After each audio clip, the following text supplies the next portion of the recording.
इस दुनिया में न जाने कितने धर्म मौजूद हैं, जिन सभी की शुरुआत किसी भगवान ने नहीं बल्कि इंसान ने की है।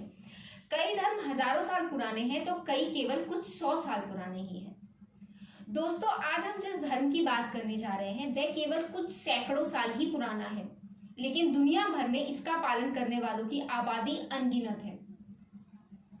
जी हाँ, आज हम आपको इस्लाम धर्म की शुरुआत के बारे में बताने जा रहे हैं कि यह कहां से शुरू हुआ और इसे दुनिया में लाने वाला कौन था। और साथ ही जानेंगे कि मुस्लिमों का स्वर्ग का दरवाजा कहा जाने वाला मक्का मदीना में क्या सच में हिंदुओं के पूजनीय महादेव के प्रतीक शिवलिंग स्थापित है। लेकिन इससे पहले अगर आप हमारे चैनल पर पहली बार आए हैं और अभी तक चैनल को सब्सक्राइब नहीं किया है तो पहले सब्सक्राइब कर लें, ताकि इस तरह की जानकारी आपको सबसे पहले मिलती रहे। और साथ ही नीचे बेल आइकन को दबाना बिल्कुल भी ना भूलें। तो चलिए शुरू करते हैं आज का ये वीडियो।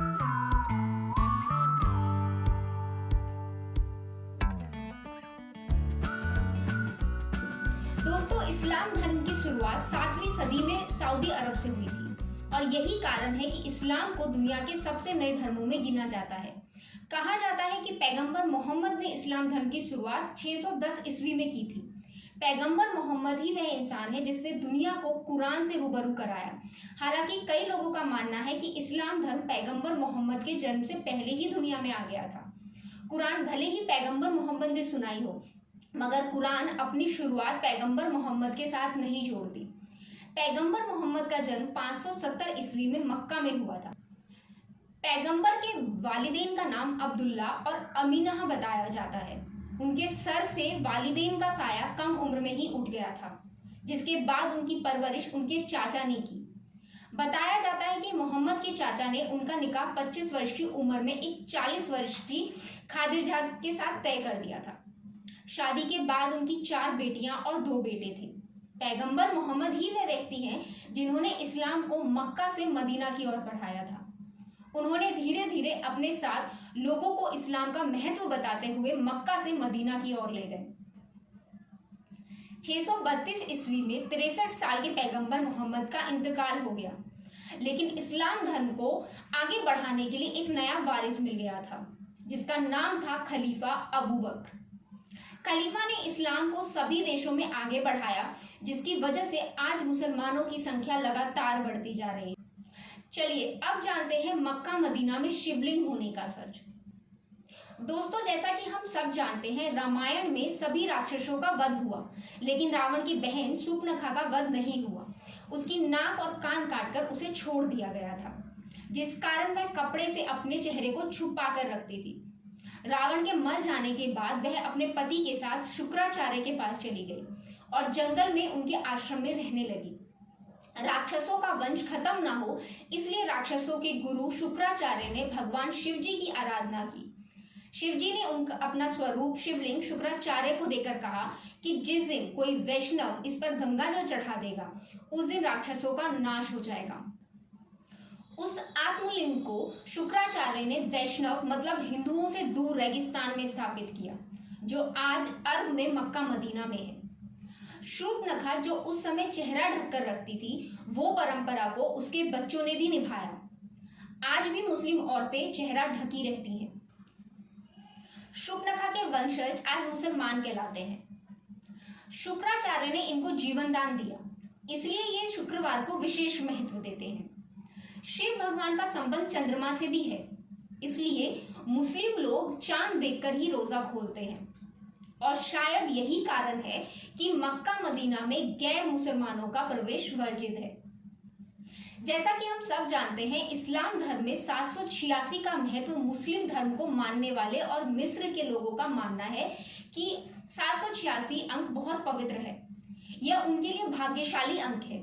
दूसरे अर्थों में कहें तो इस अंक को वह बहुत ज्यादा बेमिसाल मानते हैं। 786 अंक को सांख्यिक प्रतिनिधित्व के रूप में माना जाता है। मुस्लिम धर्म के लोगों का मानना है कि इस अंक की उत्पत्ति इस्लाम धर्म में हुई है।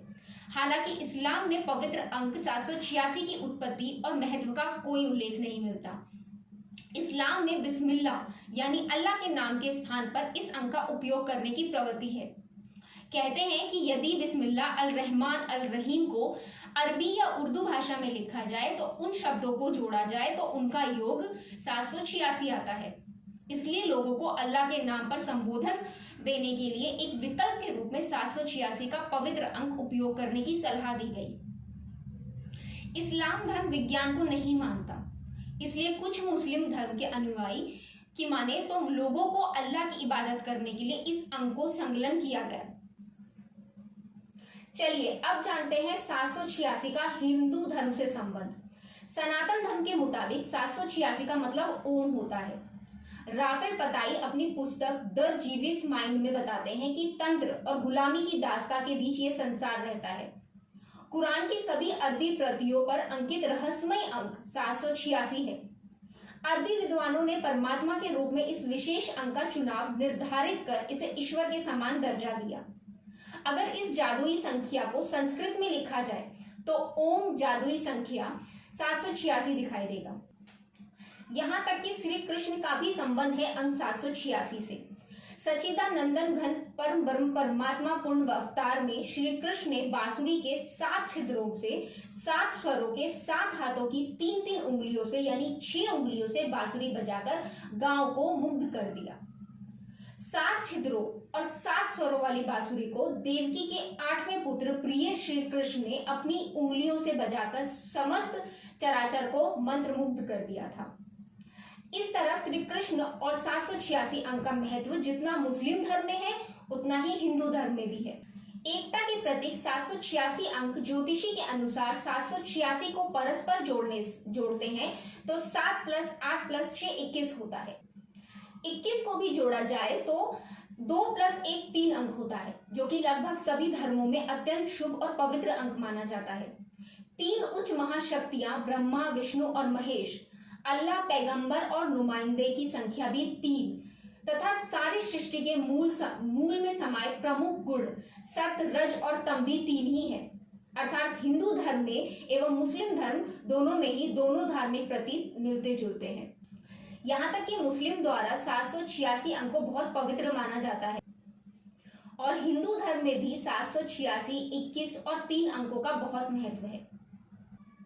जैसा कि अभी तक हमने समझा कि मुस्लिम धर्म और हिंदू धर्म उतने अलग नहीं है जितना कि हम समझते हैं। इन धर्मों को समझने के लिए हमें इनकी शुरुआत को समझना चाहिए और इसीलिए जैसे पहले हिंदू और मुस्लिम साथ में रहा करते थे वैसे अभी भी रह सकते हैं। दोस्तों, अगर आपको हमारा ये वीडियो पसंद आया हो तो लाइक करें और अगर नहीं पसंद आया हो तो डिसलाइक करें, लेकिन अपनी राय हम तक कमेंट के जरिए जरूर पहुंचाएं और साथ ही इस वीडियो को खूब सारा शेयर करें ताकि इस वीडियो के जरिए सब तक हमारे द्वारा दी गई जानकारी पहुंचती रहे। Thank you.